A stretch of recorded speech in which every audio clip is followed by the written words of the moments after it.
రాజీనామా ఇవ్వాలంటే తనకు ఫార్మేట్ ఉంటుందన్నారు. ఏదో దేశపద్యం రాసుకొస్తే స్పీకర్ క్యాన్సిల్ చేస్తారని ఎద్దేవా చేశారు. ఇచ్చిన మాట ప్రకారం ఆగస్టు 15లోపు రుణమాఫీ చేసి తీరుతామన్నారు. రుణమాఫీ చేయకపోతే మాకెందుకు ఈ అధికారం అని ప్రశ్నించారు. మీరు దేవుడి మీద ప్రమాణం చేసి ఒట్లు పెట్టుకొని బాండ్ పేపర్ల మీద రాసిచ్చిన హామీలు నిజమే అయితే రాజీనామా చేయడానికి ఎందుకు వెనకడుగు వేస్తున్నారు? మీరు రాజీనామాకు ముందుకు రావడం లేదంటే ఈ రాష్ట్ర ప్రజల్ని మరొక్కసారి మీరు మోసం చేస్తున్నట్టే లెక్క. ఒకవేళ మీకు రావడానికి ఇక్కడ ఇబ్బందిగా ఉంటే అమరుల స్తూపం దగ్గర, ఎందుకంటే మీరు ముఖ్యమంత్రి అయిన తర్వాత ఏనాడు అమరవీరుల స్తూపానికి ఓ 2 పూలు పెట్టింది లేదు, శ్రద్ధాంజలి ఘటించిన చరిత్ర మీకు లేదు.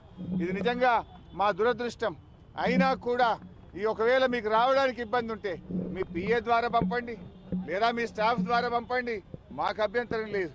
కానీ మా ఆశల్లా, మా ప్రయత్నం వల్ల ఈ రాష్ట్రంలో ప్రధాన ప్రతిపక్షంగా ప్రజలకు ఇచ్చిన హామీలు అమలు చేయించడమే మా కర్తవ్యం.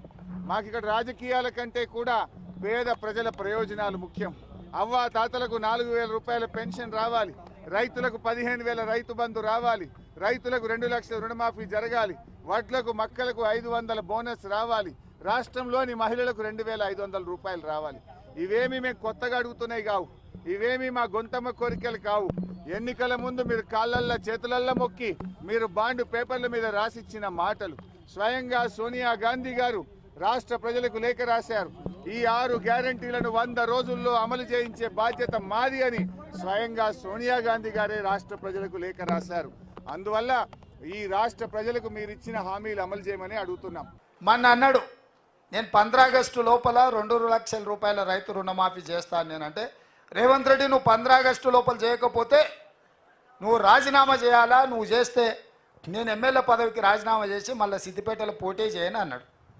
నేను ఆ సవాల్ను స్వీకరించి, మంచిది హరీష్ రావు గారు, నీ సిట్టి జేబులో పెట్టుకో రాజీనామాది, 15 ఆగస్టు తర్వాత సిద్దిపేటకు నీ శని వదులుతుంది,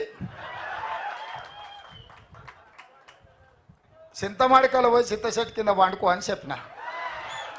ఇవాళ ఏమంటుండే, అమరవీరుల స్తూపం దగ్గరకు పోయి దాన్ని కూడా ఆయనకి ఎప్పుడు మోసం చేయాలనిపిస్తే ఆ మోసానికి ముసుగు అమరవీరుల స్తూపం, దాన్ని వెనకాల దాచుకొని అబద్ధాలు చెప్తాడు. ఇన్ని రోజులు ఎప్పుడైనా అమరవీరుల స్తూపం కాడిపోయిందా?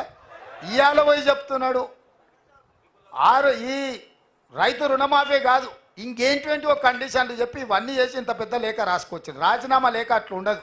నాకు ఎవరో చూపించారు, మొత్తం సీసపత్యం రాసిండు అందులో, వాళ్ళ మామ చెప్పిందంతా.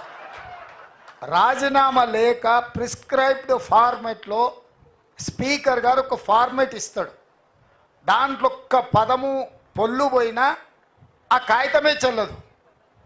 మళ్ళీ ఈయన సీసపద్యం అంతా రాసుకోవచ్చండి. సీసపద్యం రాజీనామా పత్రం చెల్తుందా?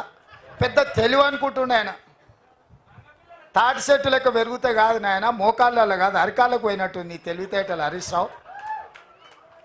ఇప్పుడు కూడా నేను చెప్తున్నా హరీష్ రావు, నీ సవాల్ను స్పష్టంగా మేము స్వీకరిస్తున్నాం. 15 ఆగస్టు లోపల 2 లక్షల రూపాయల రుణమాఫీ చేస్తా, నీ రాజీనామా రెడీగా పెట్టుకో. మీరు దేవుడు